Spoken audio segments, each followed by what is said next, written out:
congratulations on the film. Thank you. I remember reading lots of quotes from Steven Spielberg, Kevin Costner, Kevin Reynolds about filming at sea, and to never do it, it's like the worst thing you could possibly do, and yet you've done it. Did you have any trepidation of doing that? Because people past have had a few problems, even though the end product has been very, very good. I thought it was very important to go out there and shoot it on the ocean, this story about Trudy Ederle, and I insisted on it. So I didn't want this to be in a heated tank or on blue screen. It was very important for me to go out there. I've done it once before on my movie Kon-Tiki. So experience comes in handy, but you never really know what's gonna go out there, and you need a lot of you need a lot from your actor, basically. In this case, the amazing Daisy Ridley. And I told her very early on that I said, like, I want to shoot this as real as possible out on the ocean, and she was game for that. And later I learned that she's actually very scared of the open ocean, so she had to overcome that. And she trained for months and months, open sea, open water swimming. And we were out there, and you're very exposed. We have a dozen boats. We have camera boats and safety boats, picture boats, all of that stuff. And we're all kind of like just drifting along there. And you put Daisy in the water, and suddenly she's 200 yards away because she's swept away by the current. And it's stressful. And I think my biggest fear is, like, we're close to her with like our propellers and stuff like that. So it is a stressful environment. I mean, making any movie is always going to be a challenge, or any endeavor where you have a lot of people involved. But then you put it on water, it certainly adds complexity to that. But at the end of the day, I feel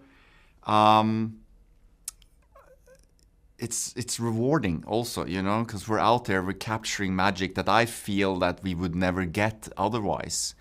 And somehow it also informed us a little bit, like how it was for Trudy to be out there. Not to compare ourselves to that at all. And obviously we're not risking our lives. I'm on a boat, in a thick jacket, so I'm fine out there. But I think it helped Daisy in some way, channeling Trudy Ederle, and swimming through the waves out there. And my hope is that the audience somehow can feel that when they watch the film, that we did it as real as we could. I thought that as well. I was going to ask you about that, because in some of these true stories / biopics, you have the people singing, or you have the people doing the thing that the person did, and sometimes they don't quite go, they're miming to someone else's, music or anything else. Whereas this, it's clearly Daisy doing all this stuff. And that was how important was that to you and to Jerry as a producer? Because it can take the audience, like you say, it can take you out of it. But actually, I felt so engaged in her story with her doing all the stuff. Well, I'm glad you say that, because obviously we have stunt swimmers and doubles and stuff like that, and I used them for lining up the camera because I wanted to spare Daisy Ridley as much as I could, obviously. But Daisy had a way of swimming that I imagined, like, there was a strength and a force to her strokes that I imagined Trudy had, back in the day. So I ended up using Daisy for, like, even the wide shots where there's no way I can see her face because of her special way of swimming. And I don't think I could have asked for a better partner than Daisy Ridley to do this. And very few people, like, actor or no actor, like, to be in there, no wetsuit, because she's in a bikini, you can't hide anything. Man or woman, to be out there and do what she did, it's such a physical role. My inner brain laughed because you said she had a force, and I think she's got the force because it's Star Wars. So my inner geek just laughed and thought, I wonder if you meant that. Yeah. Tell me about working with Jerry again, because obviously you did Pirates of the Caribbean with him, which is a huge, endeavor, huge franchise, huge budget as well. What's it like working with him? Because he's started the career of so many amazing filmmakers and indeed actors, and you worked with him twice now. What's the Bruckheimer magic for you as working with him? Well, there's several things. Like, first of all, it's an honor to work with him. He's like, and call him my mentor. And, you know, obviously I grew up his biggest fan. So it's like, I get these moments where I have to pinch my arm a little bit when, you know, when you're sitting there and working with him. I think part of the magic is hard work. He really puts it in there. Like, it's relentless. I learned so much. He's you know, it's around the clock, and it's really, you know, he's in pre-production, he's on set, he's in editing, music, you know, and he never stops. You know, the movie can always move forward or get a little bit better, and that's like one of the things that I really learned from him.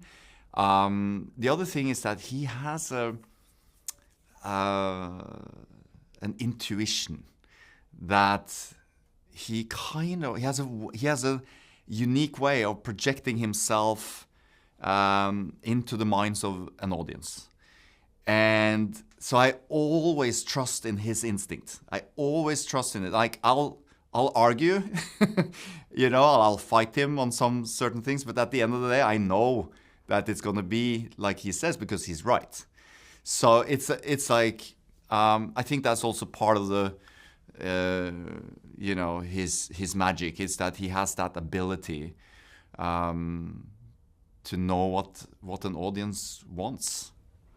Do you have a favourite of his catalogue of movies? Because I was trying to think of it, because I'm chatting to him in a minute, and I was just trying to think of my favourite, and it's such a long line of, do you go Top Gun? Do you go Days of Thunder? Do you go, you know, 80s stuff? I mean, I have to go back. Cup? No, absolutely. Like, I have to go back all the way to, you know, Flashdance and, you know, Beverly Hills Cop and Top Gun, and, you know, it was just, you know, obviously Pirates.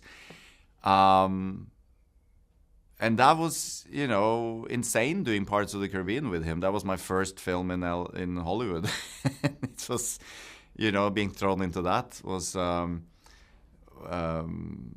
you know, I had to, you know, be mindful of not like just looking on, you know, because that's what I wanted to do as a fan. I just wanted to like step aside and just be looking on what's going on.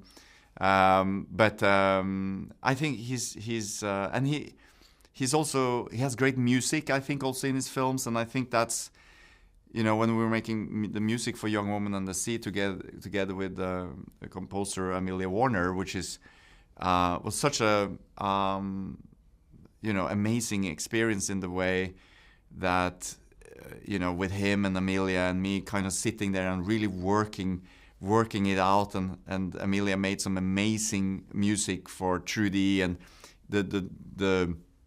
the last 10 minutes of the film is like there's no dialogue, it's just a symphony, you know, so it was a lot of responsibility on her, but I don't know, it's just like he has so many abilities, you know. And obviously, as a final question, this film was initially going to go on to Disney Plus, and it feels the way you've shot it feels very cinematic, and Jerry Bruckheimer was always a producer, very cinematic. Were you kind of, I guess relieved's the wrong word, but were you excited the fact that audiences were going to get to see it on the big screen? Because sometimes watching it at home, you don't get the same connection with a movie that you would in cinema, particularly one like this. I would say 100% to that, unless you have like a proper home theater. But it's not only that. I think like it's yeah. I mean, I grew up with cinema, and not to be pretentious, but I feel that cinema is my art form, and I will always make movies for the big screen and make it feel, you know, larger than life somehow, and that can be on an emotional level as well. Yes, we were thrilled, but it doesn't. There's nothing comes for free, you know. This is like we fought for this, and this is like, especially Jerry Bruckheimer, like relentless, like just do this, and then we had the test results that helped us push this movie into the theaters, and I'm obviously thrilled that parts of the world will be able to, you know, experience it in the format that I think it should be experienced in, which is the cinema. Fantastic. Well, listen, I wish you all the best with the movie. Thanks so much for your Thank time. you so Pleasure much. talking to you. Thank you so much. Thank you. Ladies and gentlemen, you're watching Hey You Guys! Hey, you guys! Hey, you guys! Hey, that's what they all say. Hey, you guys!